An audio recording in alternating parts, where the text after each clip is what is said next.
Hello, welcome back to the reading of the poem of the Man God, written by Maria Valtorta, Volume 1.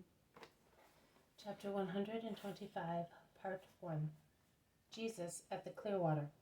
Observe Holy Days. 6th March, 1945. The weather is not so dreadful, although it is still raining, and people can come to the Master. Jesus is listening. On one side, two or three people who have great things to tell him, and then reach their places looking much calmer. He blesses also a little boy whose little legs are badly fractured and whom no doctor would cure. They all, in fact, said, "It is useless. They are fractured high up near the spine." His mother is talking, weeping, as she explains. He was running with his little sister in the village street. A Herodian came at full speed on his wagon and ran him over. I thought he was dead, but it is worse. See, I am keeping him on this board because there is nothing else to be done, and he suffers because the bone pierces his flesh. And later, when it will no longer pierce him, he will suffer because he will be compelled to lie on his back. Is it very painful? Jesus pitifully asks the weeping child. Yes, it is. Where? Here, and here. And with his little hesitant hand he touches his kidneys and his back. The board is hard and I want to move, And he cries desperately, "Shall I take you in my arms? Will you come? I will take you up there, and you will see all the people when I am speaking." Yes. His yes is full of keen desire. The poor little thing stretches out his arms imploringly. "Come then." "But he cannot, Master. It is impossible. It hurts him too much. I cannot even move him to wash him." "I will not hurt him. The doctor is the doctor. I am I. Why have you come?" "Because you are the Messiah," replies the woman, who goes pale, then blushes, moved by hope and despair at the same time. "Well then, come, my dear little one." And Jesus passes one arm under the motionless legs and the other one under his shoulders, and takes the child in his arms and asks him, "Am I hurting you? No? Well, say goodbye to your mummy and let us go." And he goes with his load through the crowd that opens out to let him pass. He goes to the end of the room. He climbs on to the kind of platform which they built for him, so that he may be seen by everybody, also by those in the yard. He asks for a stool and he sits down. He adjusts the child on his knees and asks him, "Do you like this? Now be good and listen." And he starts speaking, gesticulating with one hand only, his right one, because he is holding the child with his left one. The little fellow looks at the people and is very happy to see something. He smiles at his mother, whose heart is palpitating with hope at the other end of the room, and he plays with the cord of Jesus' tunic, and with his soft fair beard, and with a lock of his long hair. It is said, "Do an honest work, and devote the seventh day to the Lord and to your soul." That is the commandment of the sabbatical rest. Man is not greater than God, and yet God created the universe in 6 days, and he rested on the seventh. Why then does man take the liberty of not imitating the Father and breaking his commandment? Is it a foolish commandment? No, it is truly a beneficial commandment to the body, to morals, and to the spirit. A tired body needs rest, like every other being in creation. An ox which has worked in the field rests, and we let it rest, so that we may not lose it. Likewise, the donkey that carries us, and the sheep that gives birth to a little lamb and gives us milk, need a rest. Also the soil of the field rests, and we let it rest, so that during the months that it is deprived of seed, it may be nourished and become saturated with the salts that are contained in rain or emerge from the earth. Also animals and plants, which obey the eternal laws of wise reproduction, rest well, also without our consent. Why then does man not want to imitate the Creator, who rested on the seventh day, whereas inferior beings, both vegetable and animal, which only received an instinctive order, know how to comply with it and obey it? It is a moral commandment, besides being a physical one. Man, for 6 days, belongs to everybody and everything.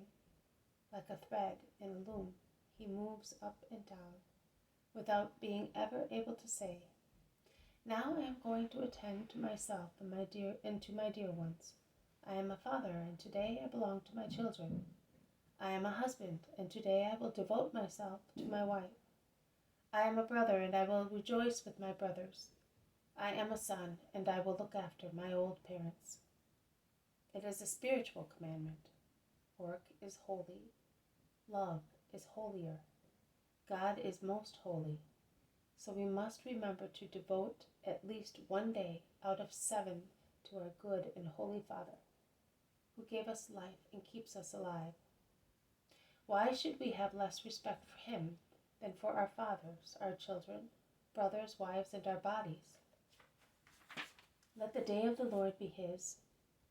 Oh, it is pleasant to take shelter in a loving home in the evening, after a day's work. It is pleasant to come back to it after a journey. Why, then, not take shelter in the house of the Father after 6 days' work? Why should we not be like the son who comes back after a 6-day journey and says, "Here I am.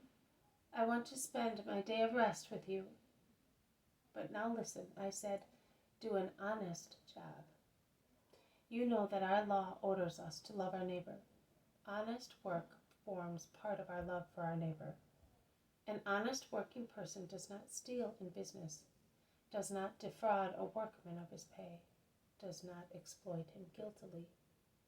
He remembers that a servant and a workman are made of body and soul like himself, and he does not treat them like lifeless pieces of stone, which it is lawful to break or strike with one's foot or an iron rod.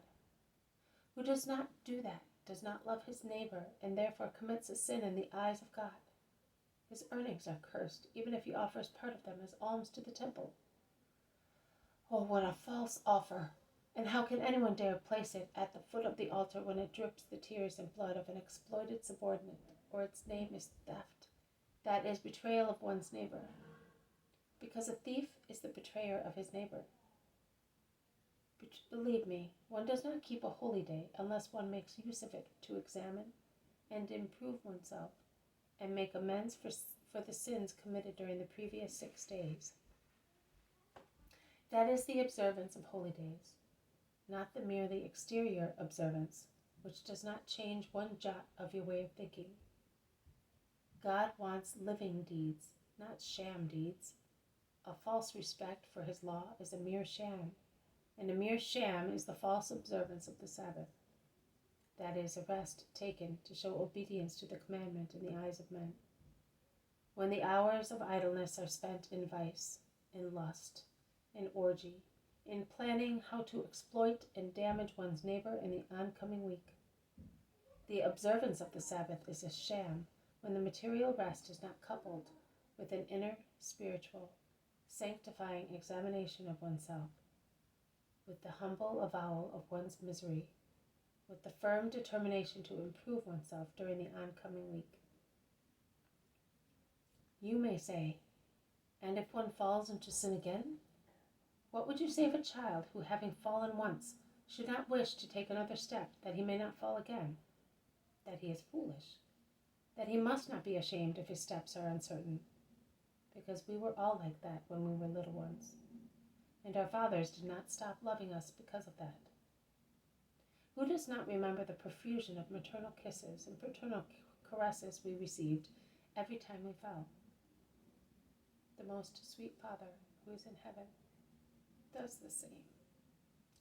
He bends over his little one, who is weeping on the ground, and says to him, "Do not weep. I will raise you. Next time you will be more careful. Come into my arms now. Here, all your troubles will cease, and you will go away strengthened, cured, and happy. That is what our Father who is in heaven says, and that is what I say to you. If you could have faith in the Father, you would succeed in everything. A faith, mind you, like the faith of a child. A child believes that everything is possible. He does not ask whether and how something may happen. He does not measure the depth of things. He believes in those who inspire confidence to him and does what they tell him. Be like children with the Most High. How he loves those stray angels, which are the beauty of the earth.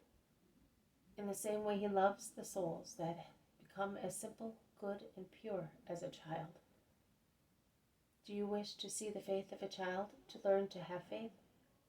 Look, you all feel sorry for the little one whom I am clasping to my chest, and who, contrary to what doctors and his mother said, has not cried while sitting in my lap. See? For a long time he has done nothing but cry day and night, without getting any rest. Instead, here he has not cried, and has fallen asleep placidly against my heart. I asked him, "Do you want to come in my arms?" And he replied, "Yes," without considering his miserable state, the palpable pain he might feel as a result of being moved. He saw love on my face. He said yes, and he came, and he felt no pain.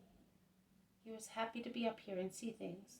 After being confined to that flat board, he enjoyed lying on the soft warmth of a body and not on the hard wood. He smiled, he played, and he fell asleep, still holding a lock of my hair in his tiny hand. I will now wake him with a kiss. And Jesus kisses the brown hair of the child, who wakes up smiling. What is your name? John. Listen, John. Do you want to walk? Do you wish to go to your mummy and say to her, "The Messiah blesses you on account of your faith"? Yes, replies the little one, clapping his hands. He then asks, "Will you make me go on the meadows? No more the ugly hardboard? No more the doctors who hurt me? No more. Never again. Ah, how I love you." And he throws his arms around Jesus' neck and kisses him. And to kiss him better, with a jump, he kneels on Jesus' knees, and a hail of kisses descends on the forehead, the eyes, the cheeks of Jesus. The child, who had been paralyzed up to this point, in his joy, has not even realized that he has been able to move. But the shouting of his mother and of the crowd rouses him, and he turns round, surprised. The large, innocent eyes of his thin face look around inquiringly. Still on his knees, with his right arm round Jesus' neck, he asks him confidentially, pointing at the crowd in tumult and at his mother, who from the other end is calling him, joining his name to Jesus's at the same time. "John! Jesus!" "Why are the people and my mother shouting? What is the matter with them? Are you Jesus?" "Yes, I am. The people are shouting because they are happy that you can walk. Goodbye, little John." Jesus kisses and blesses him.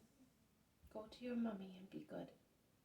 The child, sure of himself, comes off Jesus' knees, runs to his mother, flings his arms around her neck, and says, "Jesus blesses you. Why are you crying then?" When the crowd has calmed down a little, Jesus says in a thundering voice, "Behave like little John, you who commit sin and hurt yourselves. Have faith in the love of God. Peace be with you." And while the shouts of the acclaiming crowd are mingled with the happy tears of the mother, Jesus leaves the room, escorted by his disciples, and it all ends. This has been a reading from the poem of the Man God, written by Maria Valtorta, Volume 1, Chapter 125, Jesus at the Clearwater. Observe holy days. Thank you for listening. I will see you tomorrow. May God bless you, and may peace be with you.